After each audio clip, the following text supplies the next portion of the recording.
Hello there. इस साल की सबसे कंट्रोवर्शियल और सबसे बुरी मूवी आखिरकार रिलीज़ हो गई है, जिसका नाम है स्नो वाइट। अगर आप बचपन में टीवी देखते हैं तो शायद आपको इस मूवी का पता हो, जिसे स्नो वाइट या फिर सात बोने भी कहा जाता है। आज हम इसी मूवी के बारे में बात करेंगे। 1937 में डिज्नी ने स्नो वाइट के नाम से एनिमेशन या फिर एक तरह से कार्टून मूवी भी बनाई थी, जो सच में अच्छी थी और इसे कल्ट क्लासिक माना जाता है। लोग आज भी इस मूवी को देखते हैं और इसे पसंद करते हैं, स्पेशली बच्चों के लिए, क्योंकि डिज्नी ज़्यादातर मूवीज़ बच्चों के लिए ही बनाता है।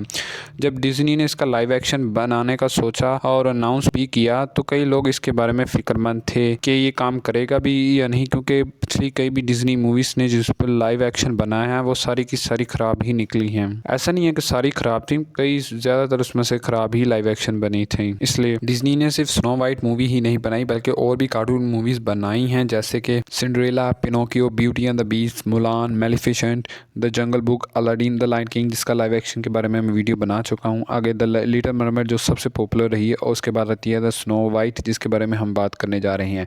तो ऐसी मूवीज़ के जो पहले कार्टून मूवीज़ थी उनको लाइव एक्शन में बनाया जाएगा। मूवीज़ को वो लाइव एक्शन में बना भी चुके हैं, जैसे Cinderella, beauty and the Beast, Mulan, the Jungle Book, Aladdin और द लायन किंग। तो जब 2016 में डिज्नी ने अनाउंस किया कि वो इसकी लाइव एक्शन मूवी बनाएंगे स्नो वाइट के नाम, तो कई सारी कंट्रोवर्सीज भी हुई जिस पर हम बात करेंगे। यानी 9 साल पहले सबसे पहले जो कंट्रोवर्सी हुई थी वो थी इसकी कास्टिंग जो थी रेचल ज़ैगलर। आई होप मैं इनका प्रोनाउंसिएशन ठीक कर रहा हूँ, चले जो भी है। जैसे आपको पता है इस मूवी का नाम है स्नो वाइट। स्नो वाइट लड़की का नाम होता है जो हीरोइन होती है। उसकी माँ ने एक मन्नत मांगी होती है कि मेरी बेटी जो है वो बर्फ़ की तरह सफ़ेद हो, यानी वो बहुत ज़्यादा वाइट हो, उसका कलर बहुत ज़्यादा वाइट हो, यानी चिट्टी गोरी हो। लेकिन रेचल ज़ैगलर कोई वाइट नहीं है, बल्कि उनकी जो स्किन है वो ब्राउन है, या एक तरह से स्पेनिश या लैटिन अमेरिका की है, यानी वो ब्राउन है ना कि वाइट। यही चीज़ बहुत बड़ी कंट्रोवर्सी करी कि आप रेस स्वैप क्यों कर रहे हैं। दूसरा कांड तब होता है जब ये कास्टिंग में एज अ विलन के तौर पर गैल गैडोट को कास्ट करते हैं।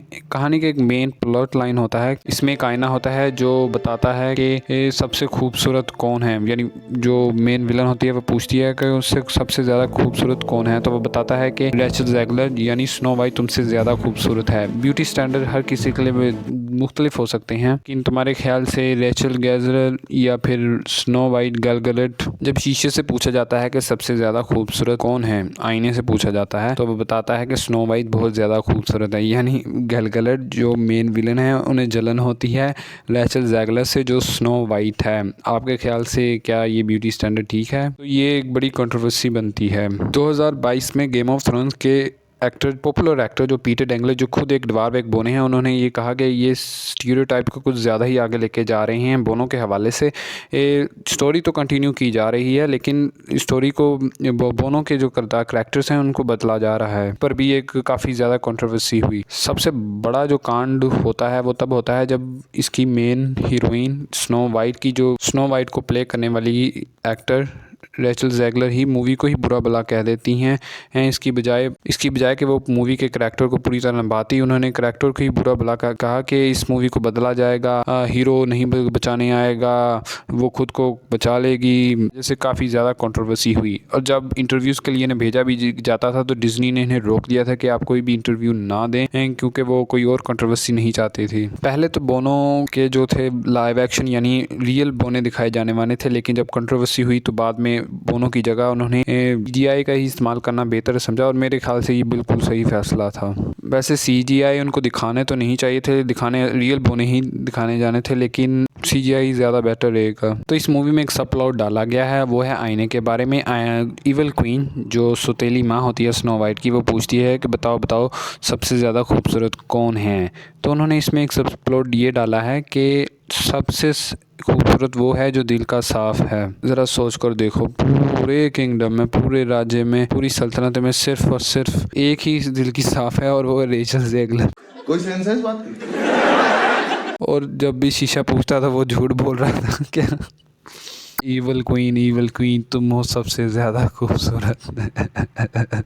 यानी सामने से खूबसूरत नहीं हो, अंदर से तुम खूबसूरत हो। खैर मैं इसकी स्टोरी पर नहीं जाना चाहता, मैं सिंपल से बता देता हूँ। एक ईवल क्वीन होती है जिससे स्नो वाइट जो उसकी सौतेली माँ होती है वो उसको ओवरथ्रो करती है और उसकी जगह लेने की कोशिश करती है, मैं वैसे लेनी चाहती। इस मूवी में वो खुद स्टैंस लेती है और वो उसके खिलाफ खुद जाती है क्वीन में। इसमें कोई शहज़ादा उसको बचाने नहीं आता, कोई शहज़ादा उसकी मदद नहीं करता। मतलब शहज़ादा है, ऐसा नहीं है कि कोई लड़का नहीं है, बिल्कुल है, लेकिन वो खुद अपने लिए स्टैंस लेती है। इस मूवी की जो थीम है बिल्कुल डैमसल की तरह दिखाती है, जो नेटफ्लिक्स पर रिलीज़ हुई थी कि लड़कियां खुद अपने लिए स्टैंस लेंगी, खुद लड़ेंगी। वेल मुझे इससे कोई नहीं है, मुझे मसला रेस वैपिंग से आता है जो पहले ही दिखाया गया था, यानी चिट्टे को काला, काले को गोरा दिखा देना। मूवीज़ के कई पॉइंट्स को सेम ही रखा गया है, सिर्फ कुछ पॉइंट्स को चेंज किया। जैसा मैं बता चुका हूँ कि वो कोई भोली भोली वाली लड़की नहीं है जिस पर जुल्म होता है, बल्कि वो उसके लिए अपने लिए स्टैंड लेती है, वो लड़ती है, वो खुद लड़ाइयाँ लड़ेगी। तो हाँ, हम इस मूवी की ज़्यादा डिटेल में नहीं जाएंगे क्योंकि ये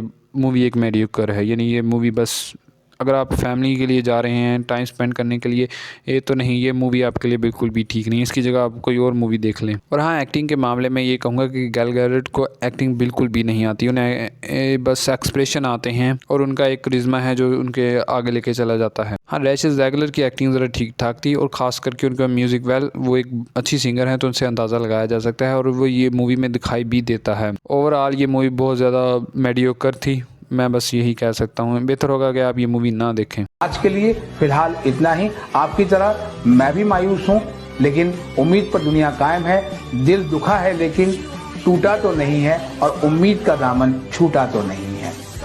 इसलिए आज के लिए इतना ही।